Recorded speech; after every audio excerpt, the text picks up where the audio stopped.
The players were saying that you talked to them after the game and you got a little emotional, and that caused them to get emotional.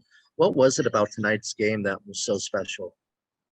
Just the way they competed. When you give up 6 runs, it's sometimes really difficult to compete the way they did. But I was just their response to that deficit.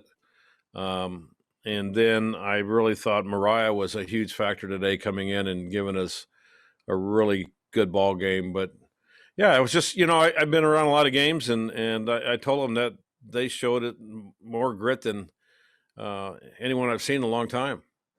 And so, in a big game like that, to be down by 6 and then end up winning by 6, that says a little bit about them. So, And then in that fifth inning, Mariah got into that jam and was able yeah. to work out of it without giving up a run. What did you see from the dugout, and how was she able to do that? Well, I thought the play of the game was when she went back to back strikeouts with their 2 and 3 hitters. I thought that was huge because those two kids are really good hitters, and I thought that was really a turning point for us. And to get out of the bases loaded jam, and um, yeah, I mean, Mariah, like I told her tonight, man, you've earned your scholarship. She really competed well. I saw a different look on her face tonight. Um, so that's kind of nice to have going into the Super Regionals, that she's feeling good about herself. Sean Fagan, go ahead. Coach, you've been in this game for a long time, and you've coached a lot of great games, especially a lot of playoff games. If you're able to, would you say that this was one of, if not like the best game that you have ever been a part of or witnessed as a coach? Well, unfortunately, my memory is not real good, and I'm sure I've been through a bunch, but I always go back to it wasn't a playoff game, but it was a run rule game. UCLA had us, I think, 10-2 in the bottom of the fifth with 2 outs, and we came back and ended up winning that game. And I remember the fans were booing us, and I think I had a chance to say something to the paper the next day about too bad all the fans left before the action really hit. But I really think this was definitely up there with one of the best performances by a team in postseason.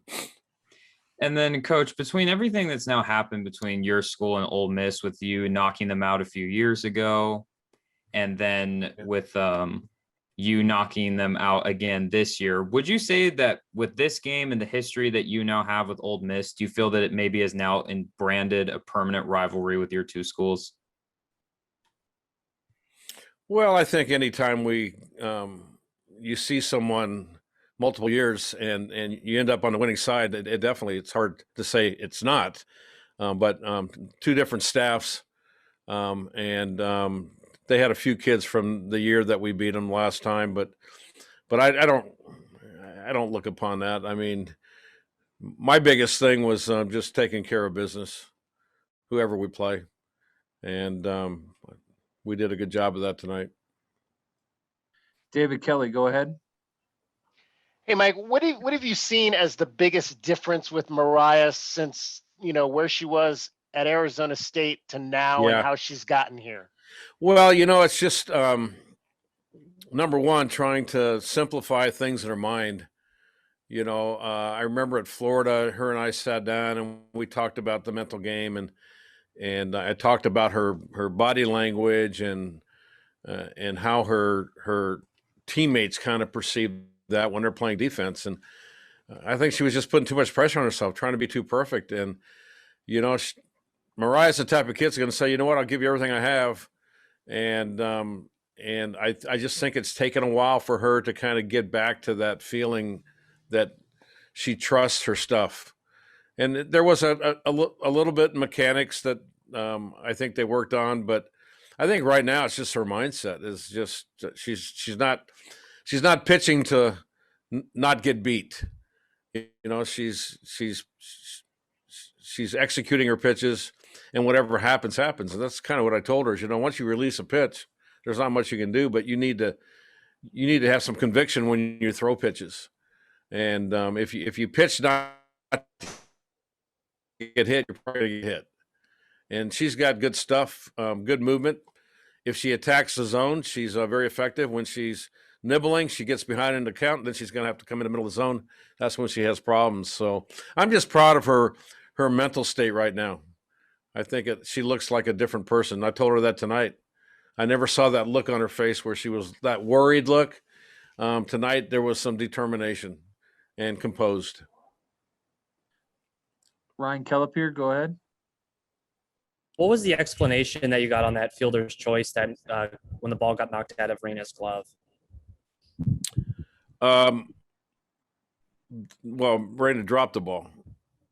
That's when you're talking about the force at second? Yeah. Yeah, I thought it might have been on the exchange, but they said, no, she never really had it. And you can't really argue any more than that. I just want to see what they saw. And then from your perspective, what happened in the fifth inning when there was the called strike and the batter was ruled taking too long getting in the box and the runner. Right. So that was the second strike, and I don't know what happened. I just know that there was chaos, and